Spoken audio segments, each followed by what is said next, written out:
দেখে পানিতে ভাসমান কচুরিপানা বলে মনে হলেও এটি একটি কবর। অলৌকিকভাবে বছরের পর বছর খালের পানিতে এভাবেই ভেসে আছে কবরটি। এই ক্যানেলের ঘটনা ডোজার গাড়ি যখন খুলছিল ডোজার বন্ধ হয়ে গেছিল, তুমি শুনিয়ে কথা বন্ধ হয়ে গেছিল। প্রচুর ডোজার আল্লাহ করলে স্বপ্নাইছেও, তারপরও চেষ্টা করছিল, পারে নাই। ডোজার খারাপ হয়ে গেছে, বাড়ি গেছে, ডোজার আলাও মারা গেছে, আর ছেলেও নাকি নষ্ট হয়েছে। তারপরও আবার স্বপ্নার পরও যে চেষ্টা করছিল ওই জন্য ওই ডুববেও না, যত পানি উঠেন না কেন, এইখানেও পানি উঠেবেন, তা দেখবেন ওইরকম ভাসি।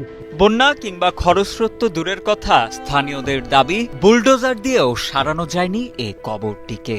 কবরটির কাছাকাছি গিয়েই বন্ধ হয়ে যায় বুলডোজার। এমনকি বর্ষা মৌসুমে খালে পানি বাড়লেও কবরটিকে কখনো ডোবানো যায় না বলে দাবি তাদের। আর এই কবর দেখে যায় 10 টাকা খাইছি, এই কবরের আসলে টাকা উঠিয়েও যে খাইছি, তাইও মারা গেছি। একদিন ডোজার লাগে দিয়ে গেছিল জোর করিয়া, ওনার ছেলে ভাই শেষ। অলৌকিক এই কবরটি নীলফামারীর কিশোরগঞ্জ উপজেলার শীত রাজীব সরকার পাড়া এলাকায়। এলাকাবাসীর দেয়া তথ্যের ভিত্তিতে জানা যায়, কবরে শায়িত মৃত ব্যক্তির নাম দেবারউদ্দিন হাজী। একসময় এলাকার একজন প্রভাবশালী ও ধনাঢ্য ব্যক্তি ছিলেন তিনি।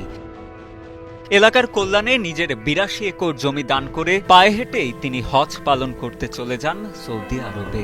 দেশে ফিরে শেষ নিঃশ্বাস ত্যাগ করলে পরিবারের লোকজন তার দাফন সম্পন্ন করেন তার নিজ জমিতেই।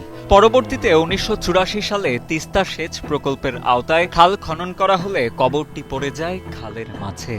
স্থানীয়রা জানান, সে সময় কবরটি স্থানান্তরের চেষ্টা করা হলেও ব্যর্থ হন সংশ্লিষ্টরা। সেই থেকে আজও কবরটি রয়ে গেছে খালের মাঝেই। বিস্ময়করভাবে খালের পানি বাড়লেও ভেসে থাকে কবরটি। আমরা যখন ছোটবেলায় এখানে গোসল করতাম, তা আমরা দেখতাম যে এই কবরটা ভেসে উঠতো একবারে। কবরের আশপাশে যে ঝাড় বা ইয়েগুলো আছে ওগুলো সব কবরটা ভেসে ওঠে। আবার যখন মনে করেন পানি শুকিয়ে যায় তখন কবরটা আর কি স্প্যাকে ডাবি যায়। তাই এখন এই কবরের যে জায়গাটা আছে কোনো পরিবর্তন হয় না, যে জায়গাটা আছে ওই জায়গাটায়।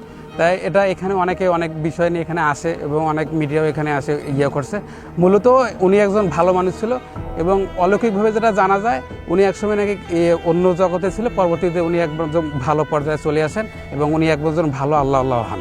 উনি অবশ্যই ভালো লোক ছিলেন। উনি জান্নাতবাসী হোক, আমরা তার উত্তরসূরি। আমরা আল্লাহ তাআলা যেন তার ওসিলে আমাদেরকে ভালো রাখেন।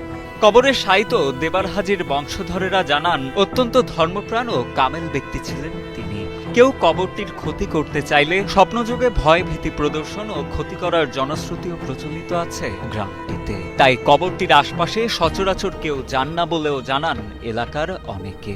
বলে এটা গোর থাক, তোমরা ছাড়ো, মাটি কাটা বাদ দাও, দেওয়ার পর পানি এলে ওটা ঢলকি যাই, পানি ছাড়ি দিলে পানি ভাসি, তো গোর ভাঙ্গে না। উপাকে পাকে আমরা গোসু করি, কেন নামি না ক্ষতি হল, যাই না খারাপ মনে করে তার একটা ক্ষতি আছে হইবে। মোরে ভাই ওই পাইচে তুলি খাইছে, তাই একজন আজ কানা হয়ে গেছে, আমার নিজের মার কাটার।